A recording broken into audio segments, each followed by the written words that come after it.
Pampa Debates. Oferecimento GBOX Previdência e Seguro de Pessoas. A proteção certa para a sua família. Unimed Porto Alegre. Cuidar de você. Esse é o plano. Biscoitos Zezé. Carinho que vem de família. Igual ao Banricompras. Só outro Banricompras.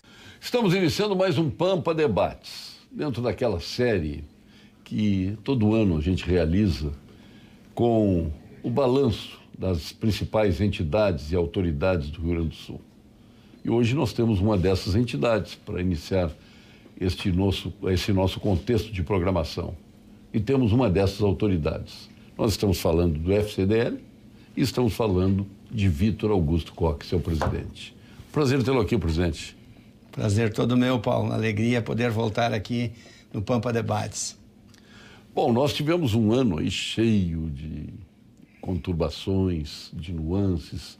Tivemos aí uma greve de caminhoneiros que trouxe um trauma e uma crise espetacular, o governo se miscuindo em questões de mercado. Nós já tivemos a crise política por si só, que continuou depois do impeachment da Dilma. Tivemos uma reforma trabalhista ou modernização da legislação trabalhista. Tivemos o episódio de eleições que foi deveras preocupante, exatamente pelos efeitos das redes sociais, das fake news. Tudo passou. Agora nós temos um novo presidente, que deve começar dia 1º de janeiro próximo. Temos um novo governador, que também inicia dia 1º de janeiro. E temos um novo parlamento, tanto estadual como também no âmbito federal, que começa a partir de fevereiro. Então nós temos todas essas mudanças. Mas vamos fazer um retrospecto do que aconteceu neste ano de 2017. Com todos estes problemas havidos, ocorridos no nosso país, como é que se portou o comércio? 2018, né, Paulo? Falei 2016, 2018. Exato. 2018 foi um ano de muitas emoções. Eu estava me lembrando de 2016 do Bolsonaro aqui no programa. É verdade, e nós falávamos há poucos minutos, né? É verdade, 2018, um ano realmente de muitas emoções e muitos altos e baixos, e onde nós iniciamos com uma expectativa muito boa ali em janeiro e fevereiro, onde nós prevíamos um crescimento real acima de 4,5%.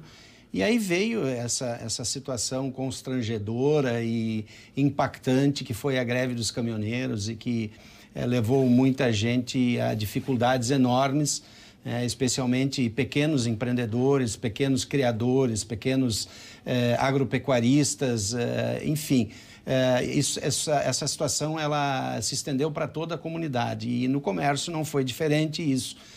Nós tivemos a inadimplência aumentada, nós tivemos uma queda acentuada das vendas em detrimento dessa greve dos caminhoneiros. E nós já vínhamos, né, Paulo Sérgio, nós vínhamos já de uma situação extremamente difícil, que é os últimos 5 anos de uma recessão jamais vista na história do Brasil. Para tu teres uma ideia, em 2016 nós tivemos aí 108 mil lojas fechadas, 108 mil colegas que baixaram as portas. Mas onde? Fechado onde? Em todo o Brasil. Todo o Brasil, pelo menos assusta. Eu já pensei no Rio Grande. Não, em todo o Brasil.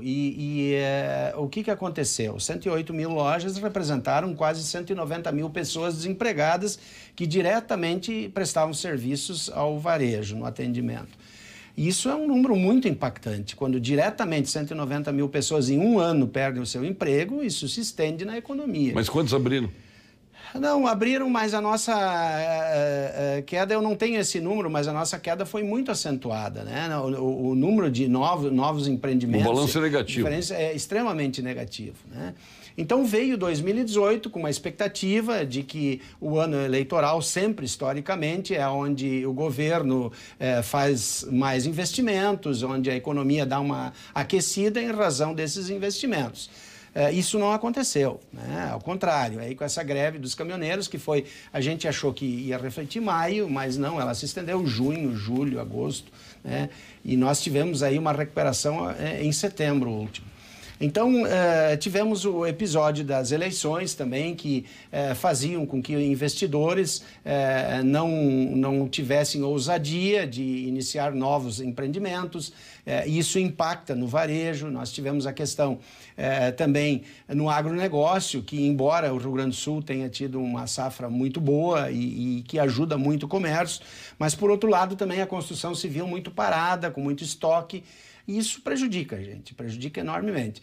Mas eu acredito ainda que agora, com esse novo advento de um novo presidente eleito, aqui no Rio Grande do Sul, um novo governador, um parlamento renovado num número expressivo, isso auxiliará muito e acredito que nós possamos voltar a ter um crescimento entre 4% e 5%. Nós já tivemos um crescimento em vendas de 5,8% até este momento, né? E nos últimos 12 meses isso quase chega na casa dos 8%. Então é um número já em razão de todas as situações que foram apresentadas, é um número que a gente se entusiasma. Mas o que eu queria te dizer, Paulo, é que existe um cenário novo de expectativas, né, de que a nossa autoestima será resgatada, onde nós temos esperança de austeridade, de ações realmente efetivas, um Brasil que precisa de reformas, um Brasil que precisa de fomento ao empreendedorismo, que precisa ter políticas, especialmente na área da economia, onde nós não vemos uma política industrial que alavanque os negócios e que o Brasil volte a ser um player mundial, porque na medida que nós voltarmos a ser um player mundial, que nós conseguirmos resgatar a nossa indústria novamente, isso significa um avanço para o varejo, para os serviços, para todos os setores produtivos do nosso país. E essa expectativa, digamos, esse quadro que está aí pela frente, ele é extremamente otimista e eu vejo assim. E agora é a hora de se fazer essas reformas tão necessárias no nosso país. Bom, nós, obviamente, como liberais, queremos liberdade de mercado. Eu acho que é um princípio fundamental, é o princípio das liberdades. É que tem gente que acha que as liberdades só são boas e compatíveis quando nos atendem. Quando não nos atendem, nós somos contra elas.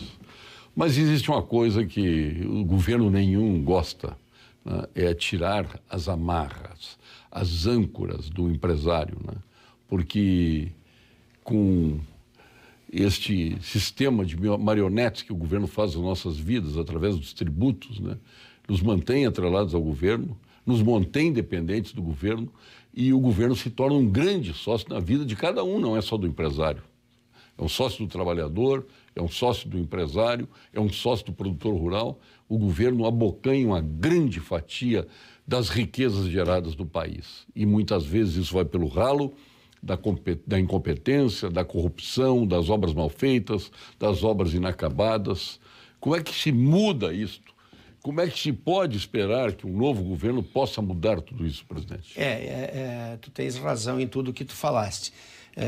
Essas reformas que eu falei anteriormente, elas são extremamente necessárias, né? Começando pela Previdência. A Previdência, o cenário mostra que em 2030 não terá mais condições de fazer o pagamento aos aposentados. Nós teremos aí um quadro muito similar à Grécia, que aconteceu há pouco tempo atrás.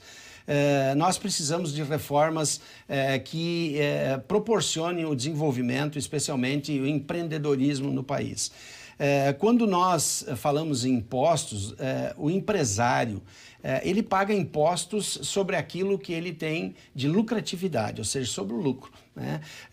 Nós sofremos muito, todos, com a questão dos impostos, quando essa carga tributária ela afeta as pessoas que consomem no país, que consomem nas nossas lojas, que as nossas lojas, dentro do círculo virtuoso, fazem encomendas para a indústria. E quando essas alíquotas são muito altas, elas corroem a renda das pessoas ou fazem com que as pessoas consigam ou não possam comprar aquilo que elas pretendem, ou seja, não conseguem ter um padrão de vida que elas sonham, que elas alimentam, né, e que elas buscam para uma qualidade de vida.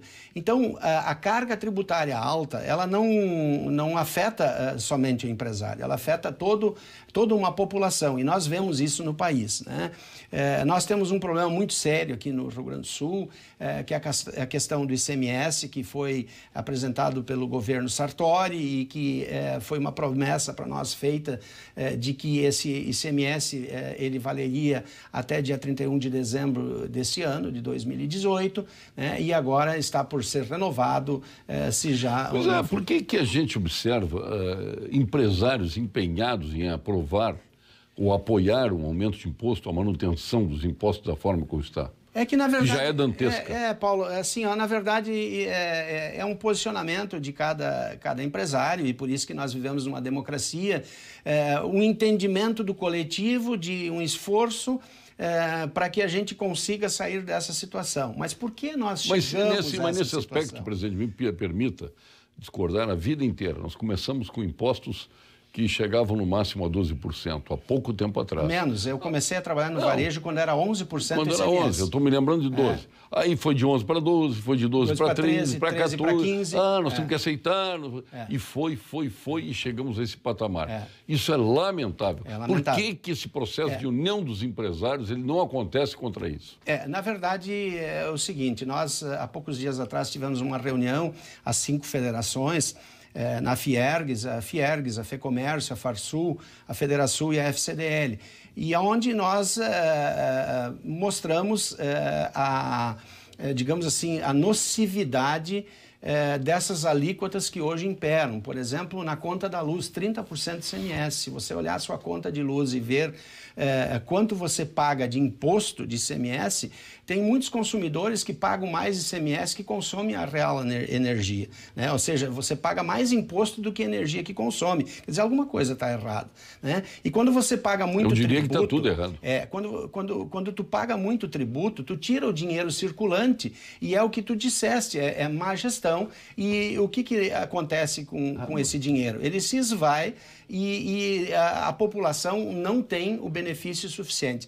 Então, há mais de 50 anos que nós tomamos decisões na nossa Assembleia Legislativa corporativistas e que vem prejudicando toda a sociedade gaúcha. Então, é um momento de nós estancarmos isso. Nós entendemos o pleito do governador eleito, da necessidade desses tributos, segundo ele nos informa, são 3 bilhões de reais que deixariam de entrar todo mês, mas nós temos que fazer a lição de casa, ou seja, fazer a gestão. Nós temos que ser... Mas não vai fazer gestão. Eficientes. Quando o dinheiro privado que chega no mundo público para ser administrado, já chega lá com a despesa violenta, que não é investimento, despesa violenta com salários, e cada vez determinadas categorias pleiteando mais aumento, recebendo mais aumento, fica insuportável. E não existe essa mobilização contra esses aumentos de custo. Então, se faz e acontece e...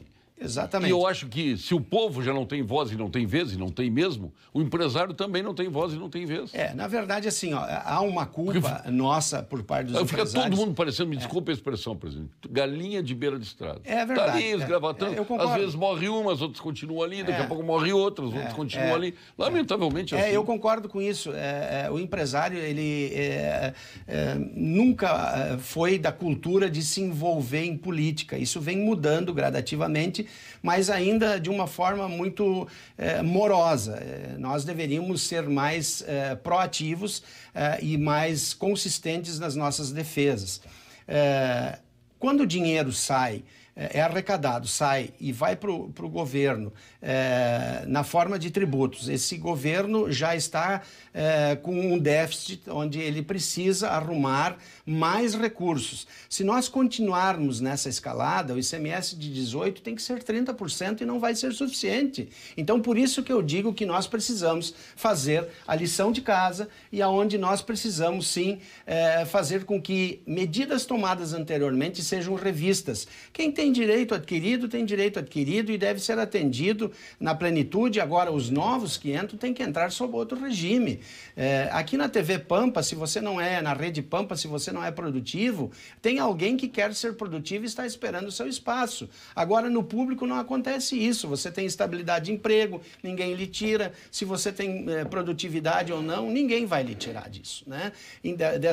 Desse benefício. Então, está mais do que na hora da nossa Assembleia Legislativa tomar decisões, e decisões que impactam realmente a nossa economia, onde nós precisamos fazer mais com os recursos que nós temos. Não é fazer mais customização, mais com menos. É fazer mais com os recursos que nós temos. Como se faz isso? Através de reformas. Mas nós precisamos de coragem do parlamento para fazer isso. Claro que muitas coisas dependem de uma reforma constitucional, que, no meu entender, deveria ser feito. Eu acho que a nossa Constituição é muito ampla, a nossa Constituição ela tem muitos direitos, poucos deveres, e nós deveríamos talvez não criar uma nova, mas copiar algumas que deram certo, né? Como, por exemplo, Estados Unidos, Alemanha, outros países como Noruega. A Constituição é a espinha dorsal. No entanto, eles pegam uma Constituição, uma espinha dorsal, e fazem o corpo inteiro. É um absurdo. Tem coisas que têm que ser regradas por leis complementares. Tem que ser regulada por regulamentos, normatizadas, e, no entanto, a Constituição que pretende abranger tudo é inviável. É inviável, é muito extensa, é incompreensível. E todo mundo mexe, a Constituição hoje é uma coxa de retalho. Várias vezes nós tivemos a oportunidade de viajar para o exterior, e nós vimos, e uma vez, Paulo Sérgio, eu fui para a Índia e visitei a indústria Mahindra, que tem aqui implementos agrícolas e máquinas, e enfim, carros, e traz um Jeep muito feio até aqui para o Brasil. E eles estavam lançando na fábrica, lá na Índia, uma caminhoneta muito bonita, moderna, e aí eu disse para a pessoa que nos acompanhava lá, que era um dos diretores, esse carro aí vai vender muito bem no Brasil. E aí ele disse, não, esse carro não vai para o Brasil, pela complexidade que tem tributária, né? E esse carro aqui, ele custaria mais do que 3 vezes nós vendemos na Índia no Brasil, então nós não vamos levá-lo. O que adianta abrir os portos para o livre comércio? Não adianta nada. O Collor, por exemplo, abriu os portos para o livre comércio. Mas, como a gente não pode nunca ser plenamente feliz, ele acaba confiscando a população do povo. Quer dizer, estavam os portos abertos para o livre comércio, somando a nossa indústria, e o povo não tinha dinheiro para consumir. Aí quebrou a indústria brasileira. Né? A poupança, né? Quebrou a indústria brasileira. Não, ele não tinha dinheiro. Ele tirou o dinheiro da mão das pessoas. E até hoje... O dinheiro só vinha com o salário, porque a tua poupança foi confiscada. Tu só podia tirar R$300 da tua conta pessoa física ou jurídica. Então, tu tinha que te movimentar com que tipo de dinheiro? Só se tivesse dinheiro embaixo do colchão. Num país sem poupança não há investimentos. E nós vemos isso, né? Nós vemos isso ainda. Hoje o Brasil é um país endividado. Nós vemos isso, e um país que existe uma insegurança jurídica muito grande e que inibe a vinda dos grandes investidores. E a nossa expectativa nesse novo cenário é justamente essa. A gente criar segurança jurídica, criar uma plataforma de estabilidade para esses investidores, e as coisas retomam, porque nós temos um povo trabalhador. Vamos fazer um ensaio. Vitor Augusto Koch, presidente do Brasil, quais as medidas que o senhor tomaria para mudar esse status quo que está aí, desastroso do Brasil? Se fosse simples, a primeira seria descomplicar a nossa Constituição, né? Simplificar ela e fazer com que haja um equilíbrio Convocar entre a Assembleia direitos Nacional e deveres. Constituinte Faria, e fazer uma nova Constituição. A primeira coisa é isso. Perfeito. Né? Revisar esses Nota direitos 10, adquiridos. o meu entender. Esses direitos adquiridos ao longo dos anos, e a partir de agora fazer como é nos países desenvolvidos, né? Mudar a legislação trabalhista, flexibilizar ela, fazer uma negociação mais ampla entre capital e trabalho, fazer com que as pessoas realmente não fiquem atreladas a leis, e essas leis fazem com que as pessoas se acomodem e tenham as garantias que hoje têm, que são esses tais de direitos, né? Eu faria uma política industrial realmente que fosse de competitividade mundial, onde nós voltaríamos a disputar incentivo na pesquisa, incentivo naqueles que querem investir, incentivo para as pessoas que empregam, né? E buscar algumas coisas, assim como esses benefícios que existem. Hoje, por exemplo, o sistema prisional no Brasil, né? Nós poderíamos mudar isso 100%, privatizando, fazendo com que esses presídios... O senhor privatizaria até onde? se fosse presidente do Brasil? Toda a atribuição que não é do Estado específica, eu privatizaria, toda ela. Qual é que não é atribuição específica do Estado? Ou qual é que é essa atribuição? O sistema financeiro não é atribuição, não é atribuição do Estado. Então, fica mais fácil de dizer o que é atribuição do Estado. Olha, o Estado tem que zelar pela segurança, ele tem que zelar pela educação. Zelar é uma coisa, ter empresas de educação é outra. Cada escola é uma empresa. Eu acho que aí também pode privatizar. Toda a vida. Hoje, por exemplo, no Rio Grande do Sul... O Estado compra vagas para os necessitados. Eu falo pelo Rio Grande do Sul. Hoje, se nós comprássemos vagas no Rio Grande do Sul de colégios particulares, custaria muito mais barato do que nós termos escolas estaduais. E assim há muitas escolas municipais também, claro. Que a saúde da mesma forma, tem que ser privatizada. A saúde da mesma forma, privatizando. A segurança no contexto geral é uma atribuição do Estado, mas nós também teríamos que ver algumas coisas que a segurança tem que ser privatizada. Coisas públicas, um show, um festival, o próprio jogo de futebol, né? A Brigada Militar não tem nada, no meu entender, a entrar lá dentro... O senhor está ganhando meu voto, para o presidente. Mas é verdade. Tá certo. Entrar lá dentro do estádio fardado ou lá fora fazendo a segurança, isso não é atribuição do Estado, né? Você vê quanto esses... O senhor é a favor da pena de morte? Não, a pena de morte não, eu sou cristão e eu acho que a pena de morte não, mas a prisão perpétua sim. A pena de morte não, porque isso não é um dever do ser humano tirar a vida, porque... Mas o ser humano já tira a vida? Não, a pena de morte já existe no país. Não, eu sou contrário. Não, a pena de morte é pela insegurança que nós vivemos e o desmando que existe. Né? É onde as facções, onde o crime... Aborto o senhor é contra também? Nas condições de naturalidade, sim. Num estupro, não. Estupro não, mas não é uma vida que está se tirando? Não, mas aí é uma vida que foi feita através do crime, que foi feita de uma forma... Mas o que nós estamos condenando é o crime. Exatamente. Nós temos pena de morte para quem comete crimes hediondos. Sim, mas na verdade a concepção... Não, estou lhe provocando, o senhor está entendendo. Desse ser humano... no caso do aborto, se ele for de vontade da mãe geradora, eu acredito que sim, né? Isso certamente também há um entendimento, né? Acredito eu que Deus compreenderá isso. Agora, a pena de morte, eu não me sinto aqui tranquilo para dizer que sou favorável. Agora, a prisão perpétua, sim. Não o que acontece no Brasil hoje. Há uma condenação de 10 anos, aí você cumpre 1/6 da pena e é liberado. Né? Nos países avançados, adiantados e desenvolvidos, não acontece isso. Né? Você pega tantos anos de cadeia, tantos anos de prisão, você tem que cumpri-las. Né? Então eu penso que é isso. Mas claro que há muita coisa para fazer, a gente está divagando aqui. Não, estamos falando dos problemas, por exemplo, falamos em educação. Mas de forma geral... Um custo violento, né? para o país, quando nós poderíamos privatizar tudo que existe, comprar vagas sendo mais barato. Já representaria uma economia. Mas eu digo assim... E concessão tu paga por ela. Tu vai ter concessão no ensino para as escolas funcionar e tudo mais. Mas veja bem, a concessão, né? A concessão, vamos pegar o nosso exemplo aqui da Freeway, há pouco tempo atrás. Uma estrada boa, tranquila, bem atendida.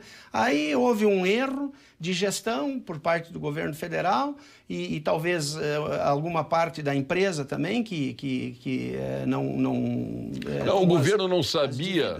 O governo não sabia que ia vencer a concessão. Completou 20 anos. Em 20 anos já sabia a data do vencer. Aí prorrogaram para um ano. Não sabia quando é que ia vencer o ano. E tem que perdoar o governo. Decisões. Porque...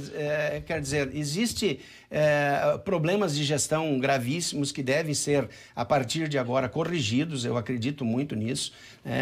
Os nomes que estão sendo escolhidos são pessoas competentes, pessoas comprovadamente que geram resultados e eu tenho uma esperança de que nós vamos viver um novo momento, né? Um momento de austeridade. O governador eleito, Eduardo Leite, ele fala um negócio que eu concordo plenamente com ele. O excesso de fiscalização, dificultando a ação de todo mundo, né? Fiscalização lúcida, né? Um processo de fiscalização, às vezes o comerciante, o senhor está lá comerciante, chega um bar, chega a receber 5 fiscais de diferentes origens, né, para fiscalizar a sua instituição, ninguém consegue trabalhar assim, a demora para os licenciamentos. E ele disse uma coisa que é verdadeira, tudo isso começa pela desconfiança. No Brasil se desconfia de tudo. Em vez de punir quem erra, se pune quem acerta. Aí, dormindo em cima de processos, não licenciando, não gerando emprego, não gerando renda. Exatamente. Isso não, o senhor não entende que precisa ser modificado, acelerado? E urgentemente. Um país que como agora tivemos um feriado na quinta-feira e os governos federais, estadual e municipal declara ponto facultativo, cheio de processo entupido nos tribunais, de processo de licenciamento, de PPCI, tudo parado, aí se faz um feriado, quando devia fazer serão para terminar tudo isso. É o contrário, se faz feriadão. Existe aí uma falta de objetividade, né? Vamos no aspecto da fiscalização.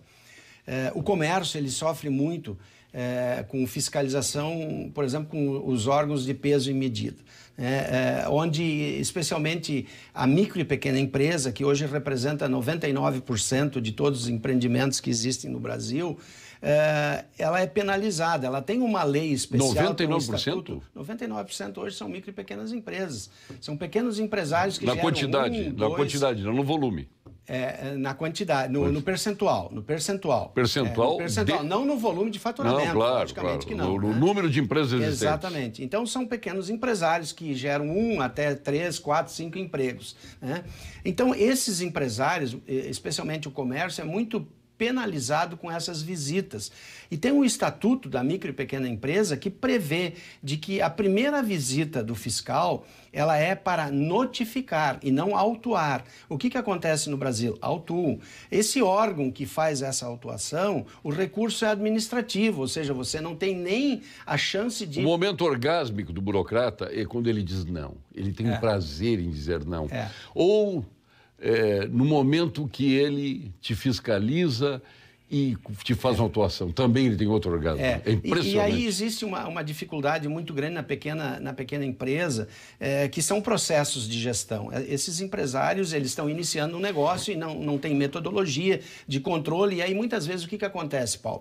O estoque, ele não tem o giro que deveria de ter para o negócio ser rentável. Então, muitas vezes fica um produto lá que ele fica desatualizado ou aquela licença, ela vence. E o empresário não se dá por conta, porque ele repõe produtos, ele vai ao banco, ele fala com o contador, ele faz compras, ele pinta o seu estabelecimento, ele revisa a elétrica e muitas vezes não se dá conta. Aí esse órgão fiscalizador vem lá e autua ele, quando existe um estatuto que não poderia, ele deveria de notificá-lo para que num prazo de 30 dias regularizasse isso. É a prevenção. Não acontece. Agora você anda aqui dentro de Porto Alegre, no centro, não dá para caminhar nas calçadas. O que acontece? Pessoas que estão ali, que são de origem de outro país, que estão comercializando produtos de origem dúbia.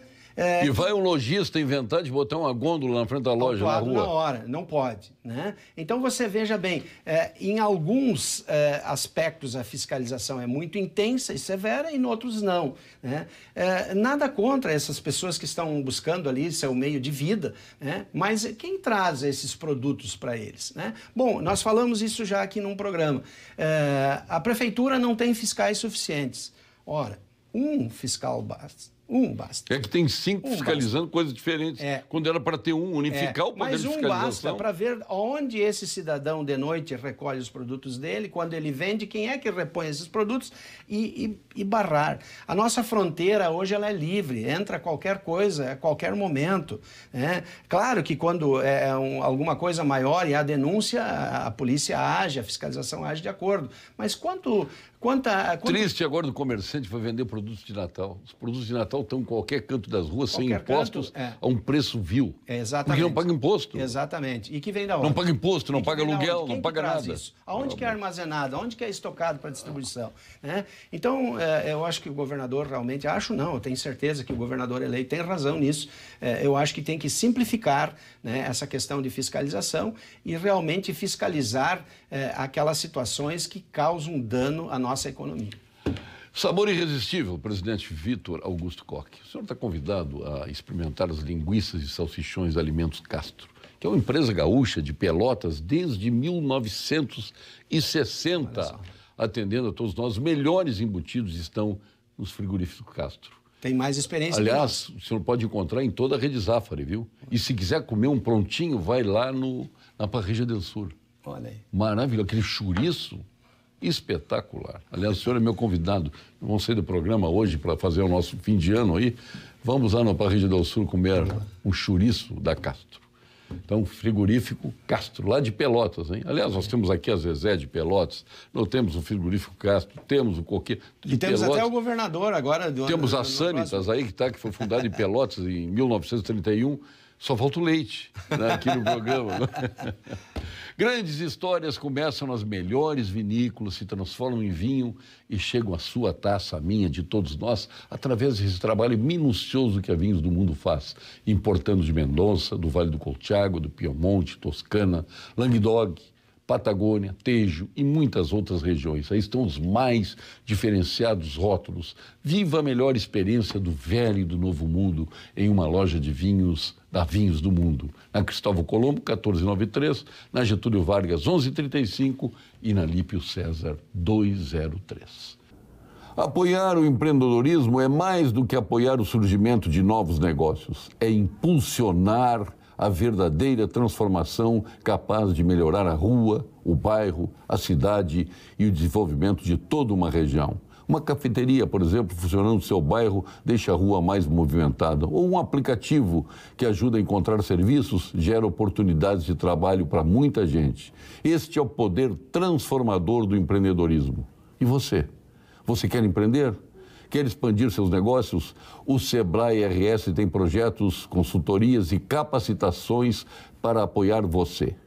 Porque a vontade de empreender pode chegar a qualquer dia. Conte com o Sebrae. Sebrae RS, empreendedorismo que transforma. O Cremers informa, o atraso no repasse de recursos do governo para os hospitais públicos gera sério prejuízo à qualidade do atendimento médico. A situação da saúde no estado se agrava a cada dia. É mais um caso em que os médicos se desdobram para atender dignamente a população. Crédito com garantia de aplicação?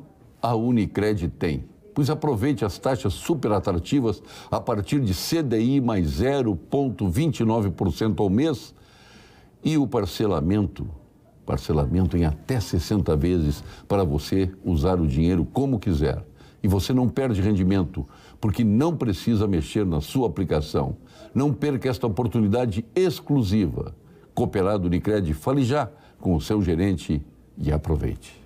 E vamos agora ao quadro saúde do nosso querido amigo, que é o mais jovem membro da Academia Brasileira de Medicina, presidente da Sul-Rio-Grandense, sócio fundador do Instituto Oncológico Kaplan e presidente da Bienal do Mercosul agora, e titular do Clínicas e do Ernesto Dornelles. Vamos ao Momento Saúde com o nosso querido amigo Gilberto Schwartzman. Fale, doutor Gilberto. Olá, sou o professor Gilberto Schwartzman e gostaria de fazer um desafio aos meus colegas médicos. Vejam que informação importante. 30% das mortes em nosso estado acontecem por doenças do coração e das artérias. Outros 20% se devem ao câncer. Isso significa metade das mortes em nosso estado. Impressionante, não?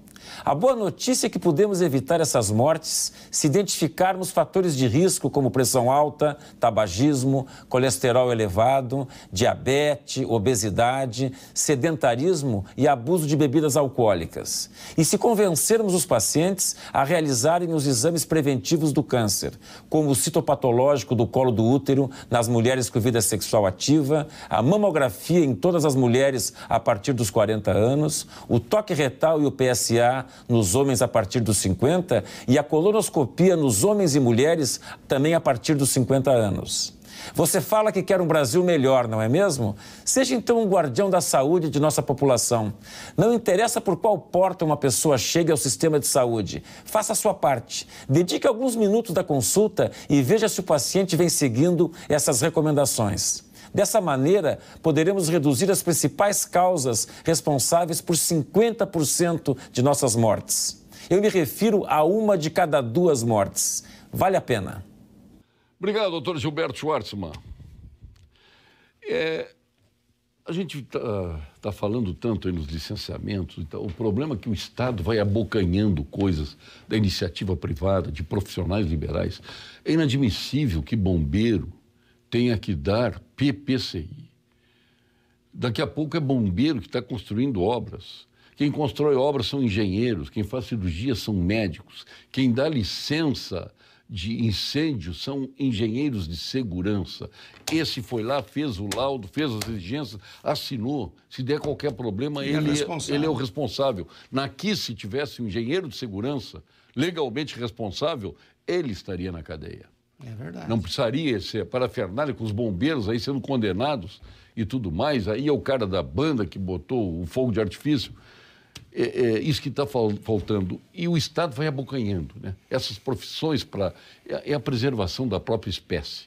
Então eles começam a trazer coisas para eles, sem ter capacidade, muitas vezes nem intelectuais, nem capacidade física e nem capacidade quantitativa de pessoas para atender. Então nós vivemos essa balbúrdia no país porque desvalorizamos o profissional da área para entregar para um advogado, se for oficial bombeiro, porque não entendo, oficial bombeiro tem que ser advogado, teria que ser engenheiro, então, e não advogado. Como é que ele vai dar licenciamento?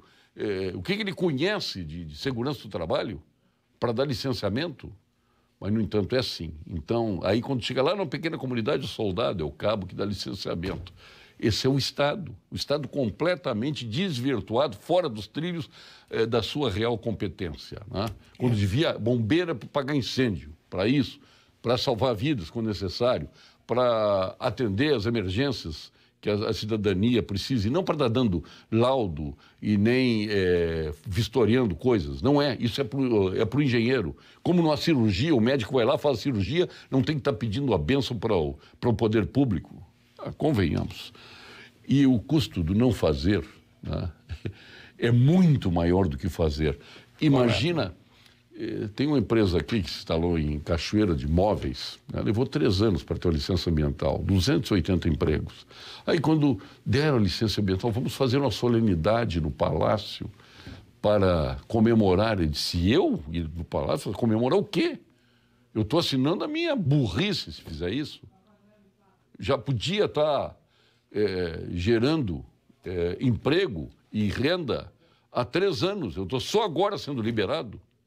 Isso é um absurdo. Então, essas coisas que tem que mudar. E o empresário tem que ter essa força. O empresário tem que recuperar essa força, essa energia, ter voz e ter vez frente aos governantes que acabam puxando tudo para si. Então, esse pedido que eu lhe faço, modestamente, como cidadão. Vamos recuperar essa capacidade do empresário reagir frente a esta exorbitância e acúmulos de funções que o Estado se autoproclama. Paulo, eu entendo que há uma série de fatores que precisam ser mudados, né? Primeiro, uma distorção de funções, mas eu acho que o grande problema ele reside na falta de capacidade gerencial. Isso começa lá no Legislativo. Mas imagina, se já não tem capacidade gerencial, ainda absorve tudo. Aí você veja bem, aí a capacidade gerencial, o reflexo é lá na Assembleia Legislativa. Quando um projeto desses aparece, de unificação, aliás, de separação do Corpo de Bombeiros, há pouco tempo aconteceu isso, da Brigada Militar, né?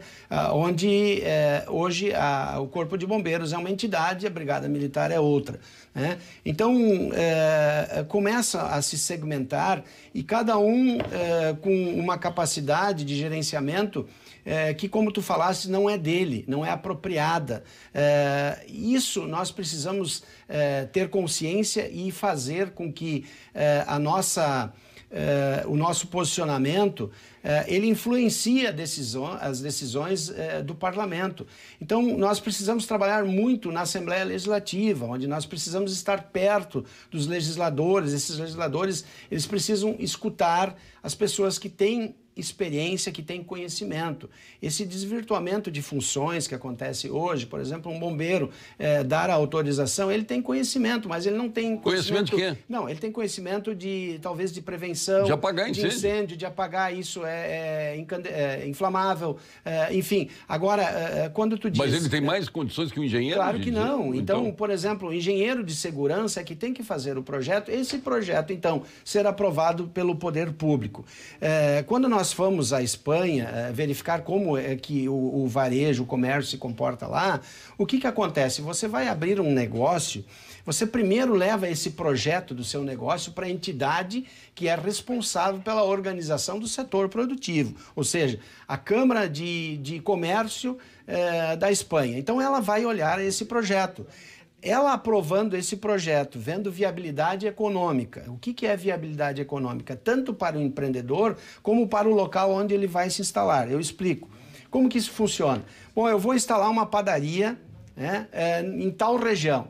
Aí a Câmara do Comércio lá, ela olha e diz, naquela região já tem 5 padarias. Se você colocar mais uma padaria lá, você vai criar um problema para 5 que estão instaladas e não vai ter viabilidade econômica para o seu negócio e ainda vai criar dificuldades para os que já estão em atividade. Então, o que acontece? Né?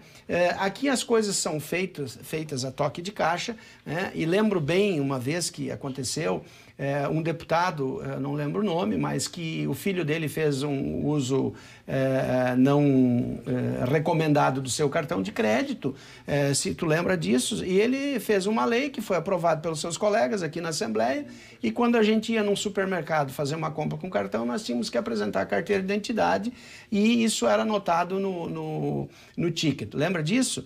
Supermercados, às 6 horas da tarde, tinha uma fila enorme para se tomar o número da carteira de identidade. Então, o que falta é preparo, e o voto consciente, agora que foi pregado pela OAB, pela FCDL, por todas as entidades, é uma forma de a gente começar a exercer a pressão, ou seja, começar a exigir dos nossos legisladores, dos nossos governantes, realmente ações que apropriem e que induzam ao desenvolvimento. Agora, nós, no relacionamento do empresário, do comércio com o consumidor, existe uma coisa que se chama inadimplência, que cresce na crise, obviamente. As pessoas perdem emprego, as pessoas se endividam, não tem aumento de salário. Então, isso é uma coisa que a gente tem que examinar, até estudar isso do ponto de vista comportamental, né? Porque o nosso país sempre primou por ser poupador ao longo de toda a redentora, que eu chamo. Essa história. O senhor chama de golpe militar, eu chamo de redentora. Não, eu não chamo de golpe militar. Como é que o senhor chama, então? Não, eu acho... A redentora, o senhor chama de quê? Eu acho que esse... A Revolução de 64? A Revolução de 64. O regime militar? Mas onde o país funcionava. Regime militar? Eu lembro...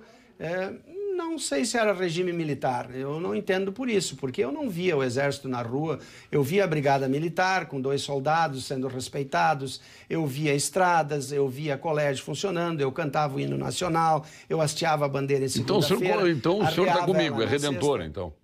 O redentor. Sei lá. Bom, é questão de semântica, eu estou na realidade provocando, num determinado sentido lá, se incentivava a poupar, se criou as grandes cadernetas de poupança, os cofrinhos, tinha a formiguinha, tinha a girafinha, tinha o porquinho, todo mundo depositava moedas, poupava, cada um tinha a sua caderneta de poupança. O Brasil era poupador com a sua população. Aí chega ao advento do presidente Lula, se cria um falso consumo, que é o consumo do crédito. As pessoas gastaram a sua poupança, já não tinha mais o que gastar, aí se lança o crédito. O Brasil viveu todo um período de um país endividado, a sua população endividada. E dentro desse contexto do endividamento, né, veio a inadimplência. Esse ano eu já vi que o FCDL divulgou números aí que a inadimplência foi crescente. Isso aí já foi analisado pelos seus economistas? O que está acontecendo? Na realidade, é um reflexo, tu colocasse muito bem, da economia. E quando a economia não vai bem é por vários fatores. Um deles é a alta carga tributária, né, onde os impostos corroem o orçamento das pessoas, como nós falamos anteriormente, e essas pessoas consomem menos. E muitas vezes, na necessidade da adquirência de um produto, da necessidade de uma família comprar uma geladeira, comprar um fogão a gás, comprar um móvel, comprar um colchão, ela tem a necessidade, ela precisa comprar. Como ela não tem o recurso, ela compra no prazo. qualquer fator que aconteça um pouco diferente do que sempre é a normalidade, faz com que esse orçamento não tenha mais condições, muitas vezes, de atender aquele contrato de financiamento que foi efetivado. O que acontece aí? A pessoa ela vai atender às suas necessidades básicas, ou seja, vai pagar luz, vai pagar água, vai comprar a sua alimentação, e o contrato de crédito ele fica para depois. E essas pessoas, então, elas são inseridas, não cumprindo esse contrato, num cadastro de crédito, no nosso SPC, e isso aconteceu nesse período de uma forma bastante preocupante. Nós tivemos agora, o último mês, um aumento da inadimplência na região sul, Paraná, Santa Catarina e Rio Grande do Sul, de quase 1% no contexto. Dentro do Brasil, são mais de 60 milhões de pessoas que estão registradas sem crédito. E isso é preocupante, né? Não só preocupante para o comerciante que não recebe ou para aquela empresa que não recebe aquele montante que foi contratado, mas também porque a partir do momento que tu és inserido num cadastro restritivo, tu deixa de ser um consumidor e não tens mais crédito, né? Então o consumo é refreado também, a inadimplência aumenta, o consumo refreado prejudicando a economia. Então o que precisa ser feito é justamente isso, é a gente simplificar a nossa economia, desburocratizar ela, dar incentivo a quem produz. E quando tu fala na poupança, a poupança dá condições do investimento. Quando há um investimento, há geração de riqueza. Quando há geração de riqueza, há geração de renda, há empregos. Quando há empregos, as pessoas estão aptas ao consumo porque elas têm uma renda certa e que elas conseguem adquirir isso. Então a lição de casa ela tem que ser feita, como nós falamos no primeiro quadro, onde nós precisamos sim simplificar a questão tributária no país urgentemente, aumentar a fiscalização. Aumentar a fiscalização no contrabando, naquele empresário que não é correto, fazer com que realmente o que é tributado seja recolhido aos cofres públicos e, por sua vez, bem aplicado em favor da sociedade gaúcha e brasileira. Bom, obviamente que esses altos e baixos da economia brasileira, e eu quero dizer que eu sou pelas liberdades, eu acho que cada um faz o que entende melhor. Mas se criou uma deturpação, que hoje o lojista que vai bem, ele não é lojista, ele é financeiro. Ele acabou montando dentro da sua empresa uma financeira, que antigamente era exclusividade dos bancos, através do crédito direto ao consumidor. As financeiras existiam à margem do comércio e o comércio utilizava das financeiras. Quando o comércio sacou que quem estava ganhando dinheiro nas financeiras, o comércio criou as próprias financeiras. Então, hoje, o comércio está até pouco se lixando para o preço do produto, ele está ganhando no ganho financeiro. Isso é uma anomalia, né? É uma anomalia absolutamente legal, eu quero dizer. É uma anomalia absolutamente utilizável no Brasil inteiro, né? Mas, de qualquer forma, eu gostaria de saber de uma liderança comercial, como é que o senhor vê isso? Porque eu estou vendo aí varejos grandes aqui do Rio Grande do Sul, os que não estão bem são os que não têm financeira, os que estão bem são os que têm financeira. Aí vai ver o lucro da financeira e vai ver o lucro do comércio, a financeira é extremamente superior. Houve um desvirtuamento da categoria comerciante. Como é que o senhor vê isso como liderança? Do comércio, né? Eu concordo plenamente contigo, Paulo Sérgio. Um desvirtuamento da prática do comércio. Qual é a prática do comércio? É comprar o produto, revendê-lo com uma margem de lucro adequada e que seja justa no mercado. O que acontece hoje? Mas isso acontece nas grandes redes de varejo, sim, exato. Onde a função comercial não é mais a principal, e sim o ganho financeiro. Existem regras claras, né, para instituições financeiras.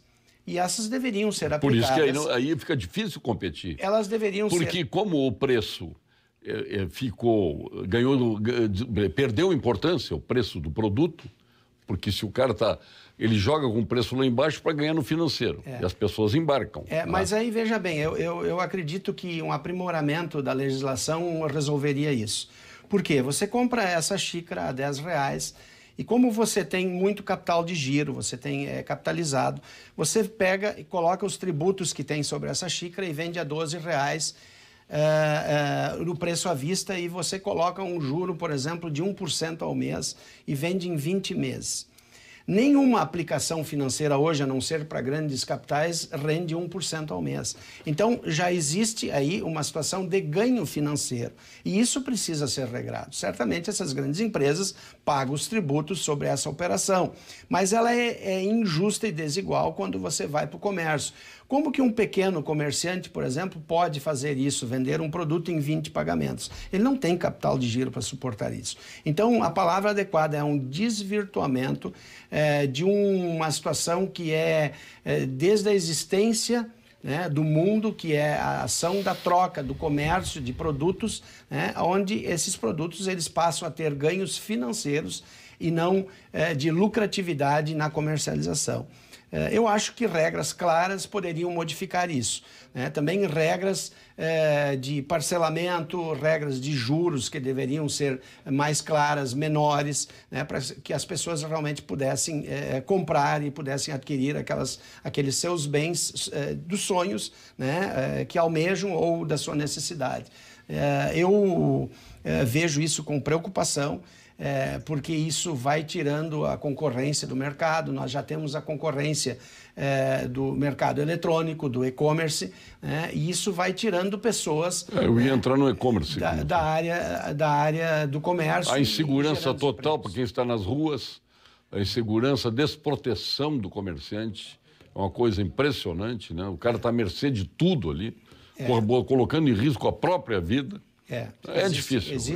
Existem muitos problemas, mas como eu mencionei... Eu não quero ser derrotista, nós estamos analisando os problemas do Brasil até aqui. O ponto final eu vou reservar para o senhor falar de otimismo, de realizações. Não, é a realidade que a gente vive hoje. Por exemplo, quem tem uma ótica, uma joalheria, ele precisa viver dentro de uma grade, ele precisa ter cuidado, não pode mais ter estoque, ou seja, quando você vai lá, você não tem mais as opções para escolher na hora, precisa trazer e marcar uma hora especial para que essa venda ou essa demonstração dos produtos seja uma coisa segura. Agora vá fazer como fez um motorista lá em São Paulo. Ele botou no carro dele, nas laterais do carro, um lança-chamas, que ele acionava o olho. O que aconteceu com ele? Foi assaltado e ligou o lança-chamas, saiu o bandido, saiu pegando fogo. O que aconteceu com ele? Foi preso. Estava portando armamento de guerra. Quer dizer, o cara, vai o lojista fazer isso na sua loja. Não pode, né? Isso não pode também incentivar. O problema é que nós vivemos uma barbárie, né? Na verdade, a gente não pode viver nos extremos. O que a gente precisa... Mas já estamos vivendo. Né? E talvez até eu falando com um amigo meu, que é seu amigo também, ele me disse que uma grande instituição, uma instituição âncora no Brasil, hoje tem mais de 1000 agências implodidas em razão de bombas de assaltantes e que não se consegue mais abrir porque não há orçamento e muitas comunidades pequenas que precisam dessa instituição lá e não tem hoje em razão disso. E ele me disse o seguinte: olha, Vitor, a gente está vivendo uma guerra civil, porque não há legislação, não há ninguém que coíba isso, a gente não tem segurança. Então, além de não ter orçamento, se nós vamos... fratricida. Fazer um deslocamento de orçamento e ir lá abrir novamente essa agência, a gente não sabe quantos dias ela fica aberta, que vai ser explodida novamente. Então, eu digo o seguinte... acredito que nós tomamos a decisão certa. Eu acho que nós estamos realinhando o país. Nós temos que acreditar, é um país que não falta água. Vamos deixar esse ponto final? Ok, pode ser. Vamos falar dessas coisas boas todas que nós falamos até agora de problemas, né? Certo. Mas falamos de solução que precisa ser feito. É importante que se diga. Falamos do que é ruim e falamos qual é o caminho para se fazer tudo isso. Verdade. E por isso o senhor está aqui. Nós vamos agora ao ponto final com a nossa Gimo, qualidade comprovada. Ponto final, oferecimento produtos Gimo, qualidade comprovada. Este é o primeiro programa do nosso balanço de fim de ano, e que nos traz aqui na Rede Pampa, nesse cenário magnífico de Porto Alegre, o nosso presidente do FCDL, ou da FCDL, uma federação, né? É que a gente acaba primando pela sigla, né? Do FCDL e da FCDL, que é o correto. meu querido amigo Vitor Augusto Koch. Já falamos de todos os problemas, já resolvemos todos aqui, né, num passe de mágica, mas vamos falar das coisas boas, o que vem, o que teremos para 2018, o que o senhor aposta em Bolsonaro e Leite, né, para que possamos viver esse Brasil cheio de problemas no passado, que agora, num passe de mágica, a partir da eleição do Bolsonaro, se resolverá. Ao menos esperamos assim. Essa é a nossa expectativa. 2019 é um... O senhor votou no Bolsonaro? Votei no Bolsonaro, tanto no primeiro turno como no segundo turno, né?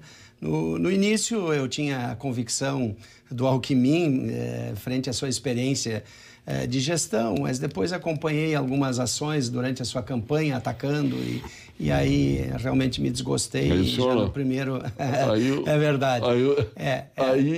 Por favor, aqui, ó. Aí ele foi para as armas.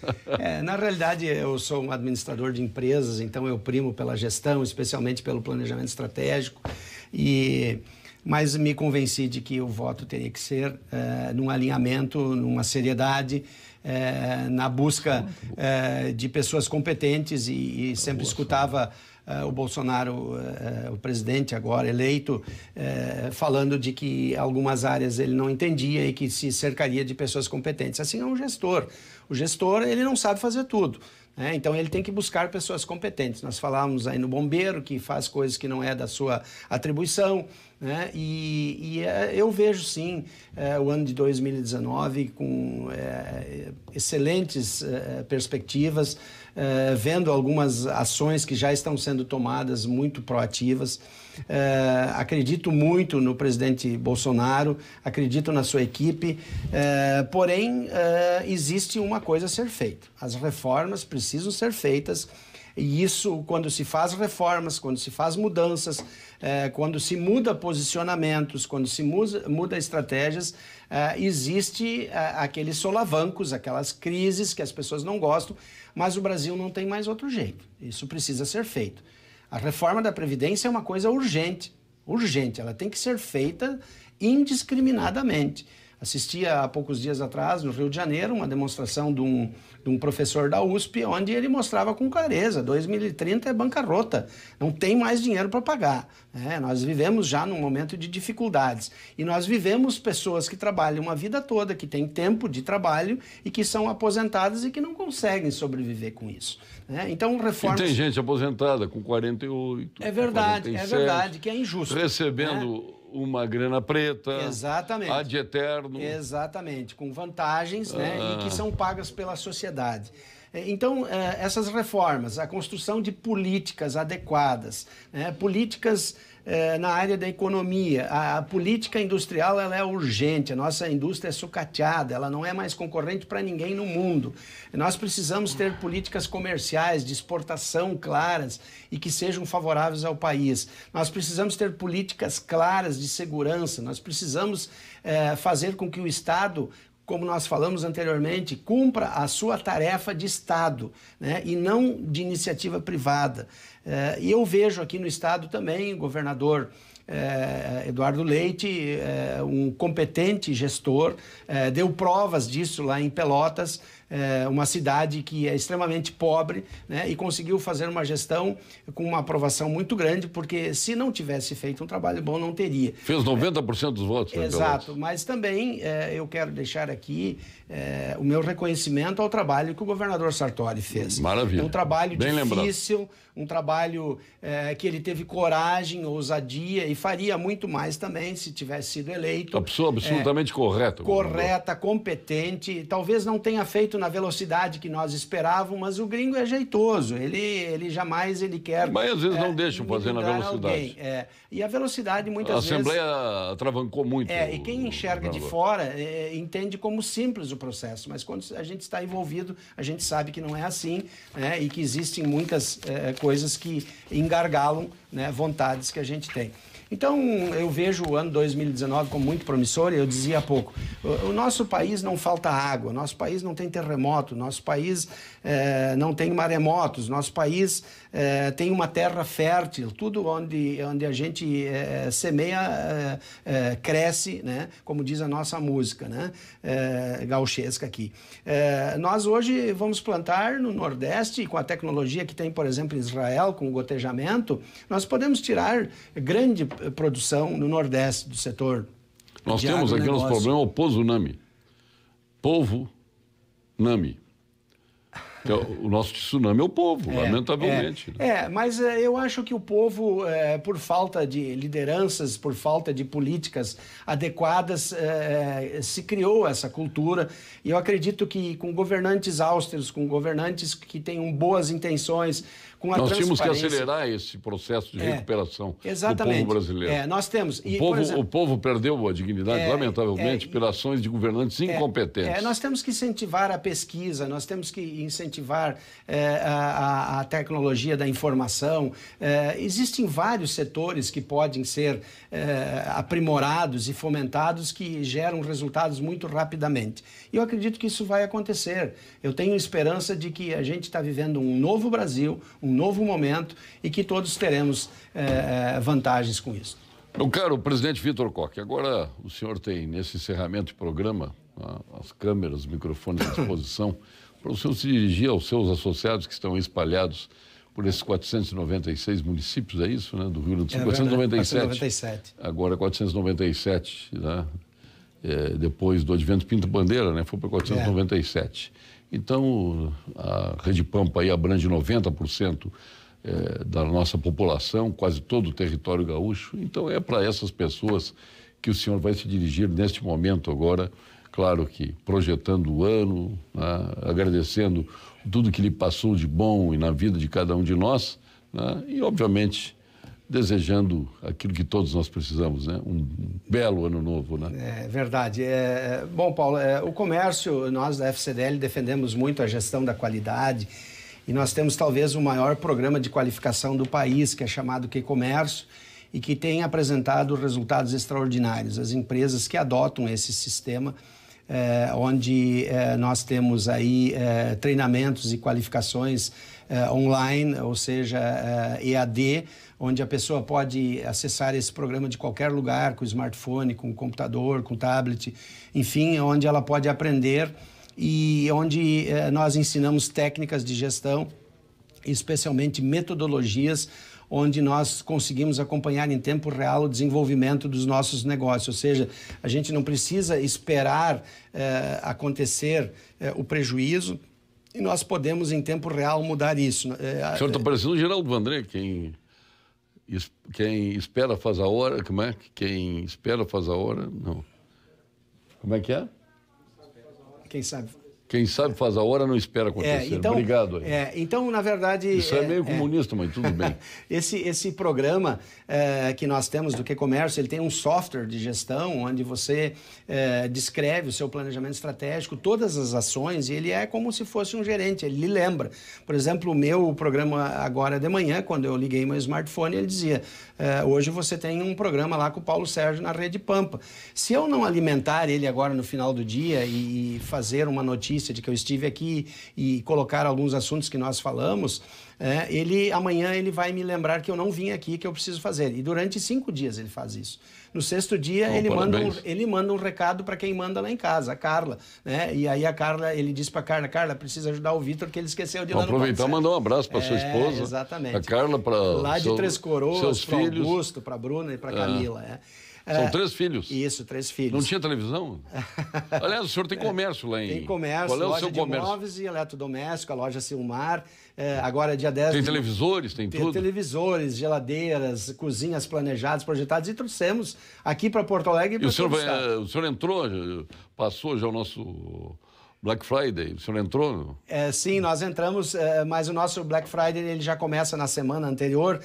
Então o senhor fez mais de... O pequeno varejo, ele em razão da comunicação mais limitada, né, do marketing mais limitado, e também que tem um eixo menor de atuação, a gente faz o ano todo. Mas dizer, né, acredite na força do trabalho, acredite na sua capacidade, continue acreditando no Brasil, no Rio Grande do Sul, porque vai dar certo. 2019 vai ser excelente para todos. E muito calor hoje em Porto Alegre. Hein? Bastante bom, calor, nós vamos fazendo a sauna aí. E né? de manhã um friozão, né? Olha, grande 2019 para o nosso glorioso presidente do FCDL, Vitor Augusto Koch, meu amigo, né? Um homem que tentou disputar uma meia maratona comigo e perdeu longe, né? Se meter comigo é assim... Em Düsseldorf. 20 anos mais novo que eu e perdeu.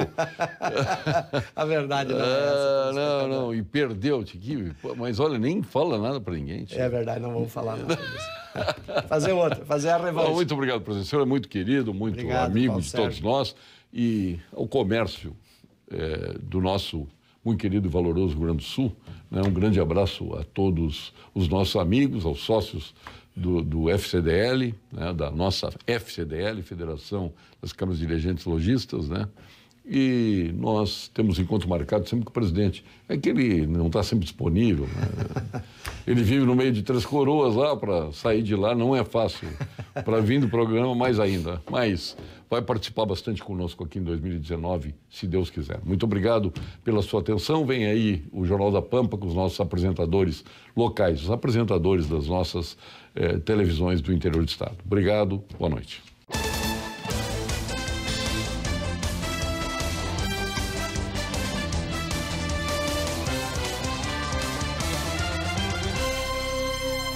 Pampa Debates. Oferecimento GBOX Previdência e Seguro de Pessoas. A proteção certa para a sua família. Unimed Porto Alegre. Cuidar de você. Esse é o plano. Biscoitos Zezé. Carinho que vem de família. Igual ao Banricompras. Só outro Banricompras.